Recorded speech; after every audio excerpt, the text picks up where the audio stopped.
Franklin Roosevelt déclara au Congrès que l'Amérique construirait des avions en des quantités que le monde n'avait jamais vues. Il parla de 185 000 avions en 2 ans. À Berlin, la réaction fut le rire. Le Reichsmarschall Hermann Göring, chef de la Luftwaffe et successeur désigné par Hitler, agita le discours traduit comme un accessoire de théâtre. « Les Américains bluffent », dit-il à ses généraux. En 1939, ils ont fabriqué moins de 3000 avions sur une année entière. C'est de la propagande. Le général Ernst Udet, directeur de l'équipement de la Luftwaffe, était d'accord. Les Américains fabriquent des automobiles, pas des avions, dit-il. Une Ford n'est pas une Focke-Wulf. Peut-être 10 000 avions par an s'ils ruinent leur économie de consommation. 185 000, c'est un fantasme. Hitler s'imprégna de leur assurance. Gratte-ciel américain, film américain, que du spectacle, rien de solide. Il écarta ces chiffres. Ce fut une erreur fatale. À la fin de la guerre, les usines américaines avaient produit plus de 300 000 avions militaires. La promesse de Roosevelt avait été prudente, pas vantarde. Des officiers allemands qui avaient raillé l'affirmation devaient en voir des raids de 1000 bombardiers passer au-dessus d'eux, comme un ciel qui défile. Les racines de cette erreur de calcul allaient plus loin que l'arrogance. Des années plus tôt, des officiers de la Luftwaffe avaient visité des usines américaines. Le général Helmut Felmy visita en 1938. Son rapport fut froid. « La quantité avant la qualité », écrivait-il. Trop de standardisation, pas assez de savoir-faire. Le colonel Theodore Rommel, chef de la reconnaissance stratégique, jugeait les modèles américains sans inspiration. Bon pour le courrier, pas pour la guerre. Le Japon entendit des avertissements similaires. Il les ignora. L'amiral Isoroku Yamamoto, qui avait étudié en Amérique, dit à Tokyo que les États-Unis pouvaient en fabriquer 100 000 avions par an, s'ils y étaient contraints. Le général Hideki Tojo appela cela du défaitisme. Les Américains sont des marchands, pas des guerriers, plaidait-il. Ils savent compter les avions, pas les pilotes prêts à mourir. L'Italie n'était pas plus réaliste. Le maréchal Italo Balbo, aviateur célèbre, avait vu de près l'aviation américaine. Il dit pourtant à Mussolini que les avions américains étaient en fait pour les meetings aériens. Le général Francesco Priccolo ajouta qu'ils avaient le chauffage et des coussins. Des machines de luxe, pas des armes. La réalité commença à s'imposer. Pendant la bataille d'Angleterre, les pilotes de la Luftwaffe rencontrèrent des modèles américains avec des cocardes britanniques. Le Curtiss P-40, jugé dépassé, se battit avec acharnement. Plus inquiétant, le rythme. De nouveaux avions arrivaient sans cesse. Les pilotes écrivaient à leurs proches à propos de remplacements sans fin. Göring qualifia ces rapports de prétexte. Après Pearl Harbor, l'Axe se sentit conforté. Beaucoup d'avions américains avaient été surpris au sol. Les planificateurs allemands en conclurent que les États-Unis auraient besoin de chaque avion pour défendre leurs propres côtes. Approvisionner la Grande-Bretagne et la Russie, tout en combattant le Japon, semblait impossible. Mais l'industrie américaine avait déjà changé de cap. 3 équipes, 7 jours sur 7. Le War Production Board fixa les priorités et supprima les goulots d'étranglement. Les chaînes automobiles furent reconverties pour les cellules d'avion. La production d'aluminium explosa. Les fabricants de machines-outils construisirent les outils qui fabriquaient les outils. À Willow Run, la Ford Motor Company tenta ce que les ingénieurs allemands disaient impossible, la production à la chaîne de bombardiers lourds. Willy Messerschmitt affirmait que de telles machines exigeaient l'artisanat, pas des chaînes de montage. Pourtant, le B-24 Liberator se mit à sortir des lignes en minutes, pas en mois. Les sections arrivaient par rail. Des gabarits et des montages verrouillaient les pièces dans des formes reproductibles. L'interchangeabilité remplaça l'artisanat. Les sous-marins allemands furent les premiers à sentir le changement. Le long de la côte américaine, au début de 1942, leurs commandants signalèrent des patrouilles aériennes denses. Karl Dönitz douta d'abord de l'ampleur. Puis chaque sous-marin envoya le même message. Patrouille constante. 2 moteurs. Plus de sécurité en plein jour. La production américaine augmentait plus vite que les estimations allemandes ne pouvaient s'ajuster. L'Afrique du Nord apporta le choc suivant. Le P-38 Lightning apparut en force, avec ses doubles poutres inconfondables. Le P-47 Thunderbolt, raillé comme une cruche. C'était un marteau, rapide en piqué. Il encaissait des coups qui brisaient un Messerschmitt Bf-109. Ces 8 mitrailleuses lourdes déchiraient les blindages et les colonnes. Et quand les Allemands envahissaient des terrains alliés, ils découvraient quelque chose de nouveau.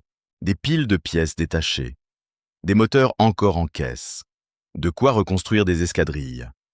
Les équipes au sol allemandes cannibalisaient des appareils endommagés, juste pour en garder quelques-uns en l'air. À l'autre bout du Pacifique, le calcul devenait brutal. Après Midway, le Japon a perdu 4 porte-avions et la plupart de ses équipages vétérans. Tokyo pensait que le remplacement prendrait des années. Les chantiers navals américains lançaient des porte-avions comme on construit des ponts. En 1944, les États-Unis avaient des dizaines de porte-avions d'escadre et d'escorte en mer. Le Japon n'en avait qu'une poignée. La bataille des Mariannes a montré le nouveau rapport de force. Les chasseurs américains et les canons anti-aériens ont anéanti des vagues d'assaillants. Le Japon a perdu des centaines d'avions et beaucoup de pilotes en une seule journée. Les Américains se sont remis à la tâche le lendemain matin. Dès 1943, le ciel au-dessus de l'Europe racontait la même histoire. Les B-17 forteresses volantes et les B-24 Liberator montaient par groupe. Ils semblaient remplir l'horizon. Adolf Galland, chef des chasseurs de la Luftwaffe. Il a averti Berlin que le nombre seul écrasait son commandement. Göring l'a accusé de défaitisme. Puis il a regardé passer un raid de 1000 bombardiers au-dessus de Berlin. Il s'est tourné vers un aide. « Nous avons perdu la guerre », a-t-il dit. Les Américains fabriquent des avions comme des saucisses. Les ingénieurs allemands ont fait leurs propres découvertes sinistres. Après avoir inspecté un B-17 écrasé, ils n'y ont pas vu un chef-d'œuvre. Ils ont vu la standardisation. Des pièces qui s'ajustent sans coup de lime. Des systèmes pensés pour être robustes, pas élégants. Un assemblage prévu pour des mains non qualifiées, rendues compétentes par la formation et par les méthodes. Ce n'était pas seulement un meilleur avion, c'était une meilleure façon de fabriquer des avions. Albert Speer a essayé de le copier. Il a réorganisé les usines. Il a voulu des chaînes en flux continu. Il a simplifié les modèles. Il a trouvé des limites qu'il ne pouvait pas bouger. L'Amérique avait un continent de machines-outils, de l'électricité en abondance, et un réseau logistique qui atteignait chaque tête de ligne et chaque port. Elle avait une main-d'œuvre qui accueillait des femmes et des minorités dans les usines. Elle a adopté le contrôle statistique de la qualité. La Packard Motor Company a construit des moteurs Rolls-Royce Merlin sous licence, parfois avec des tolérances plus serrées que la maison mère britannique. Des dirigeants allemands disaient que c'était impossible, jusqu'à en voir un tourner. Si. La formation a amplifié la production. L'Amérique a utilisé le flot de cellules pour former des pilotes. Des centaines d'heures sur des avions d'entraînement avant le combat.